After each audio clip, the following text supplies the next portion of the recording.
Evening, thanks for joining us. I'm Jason Zimmerman. The Appleton Area School District held a community conversation tonight to address a $13 million budget deficit. It was also a chance to get feedback on a potential April referendum to cover operational expenses. New at 10 Drew Best spoke with people at the meeting concerned about the issue, hoping to offer up solutions.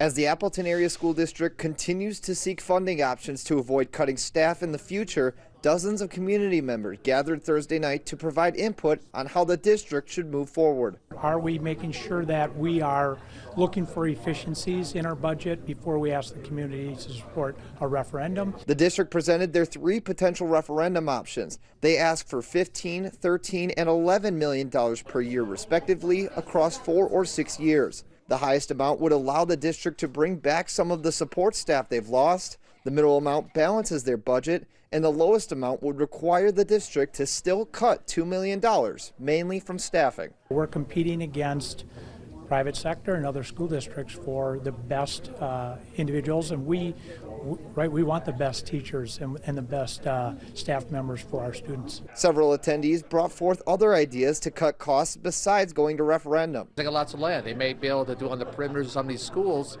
where they can just, all right, we can plot this out for land, for houses.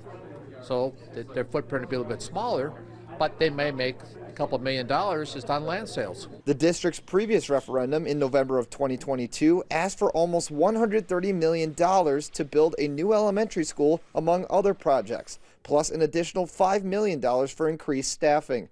Around 2/3 of Appleton voters said yes to both referendum questions. One voter tells me erasing the deficit through another referendum would be worth a property tax increase. The first one, I think it was $150 per year total.